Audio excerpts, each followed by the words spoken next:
خط نبوت الکه خط نبوت هغه 1400 کاله کې شو. د ټولو نه زیات صحابه د ختم نبوت په معامله کې شهیدان شوي. د ابوبکر رضی الله تعالی عنہ په دور کې مسیلمه الکذاب چې کله د نبوت دعوه وکړه 1200 صحابه سره لګبګ دا شهیدان شوي دي. الله اکبر.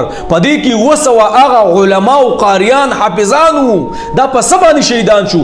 دا د ختم نبوت په معامله باندې شهیدان شو. زندیق تنن راځي او ته 1400 کال مخکې او ختم نبوت داسې او ختم نبوت هغه ته دینه خبرې د نبی په ناموس باندې د ټولو زیات صحابه په تاریخ کې شهیدان شوي دي. او تراشه نن سبا خبره اترې کې او تا کم نبی یاد کړي د الله بنده، تا کم نبی یاد کړي چې ځن کدن په ټیم کې ستا د پاره منډه ترلې وای. ځن کدن په ټیم کې جبرئیل زما د امت پس کېږي. الله اکبر. تاغه نبی یاد او ته په دې گاډو کې د وټل دي سازي کړي یا ساته دا هغه نبی ته ګوره دعا کوي الله زما د امت نه چرته شادوغان او خنزیران ساز نه کی ترازه او هغه نبی پورې خبرې کې د الله بندا د طائف په سفر باندې جبرئیل رااله فرشتي رااله ټول هلاک کولو په دې غرونو کې دننه ور کولو. په هغه ټیم کې دا نبی وای الله بس صبر ربا بس صبر اے ربا ته صبر وکي دی کې به دی په اولاد کې به خلک راشي. ته دې نبی پسې خبرې کې مړه د قیامت په میدان به ټول انبیا وای نفسي نفسي اے الله بس ز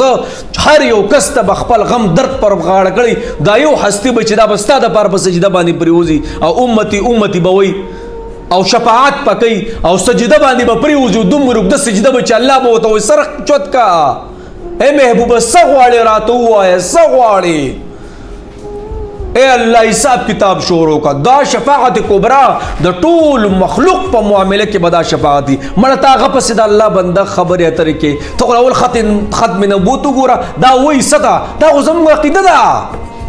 د نبی نه پس بل نبی نه راځي. دا ست عقیده نه زنديقه ته داسې خبره اترې کې کمران کوي بس قسم نه کو بیا پس پويږي مخکې روسړه سوچ کوي دا کوم خبره تا کړی نه اعوذ بالله 1400 کال مخکې نه اعوذ بالله د نبی اسلام په باره کې تا څنګه خبره تر کړی دا مړه ګوره دې د سره مافي پالسانه دي حکومت ته زمو خواسته ګوردا معاملې ډیره سي واجوه لګ اکشن والی کونی دا عوام به خپل عدالتونه قائمي. نو جناب دا هغه نبی باره کې ظالمت دا خبره تر کې هر ټیم کې ستاده لپاره درد دلې دي.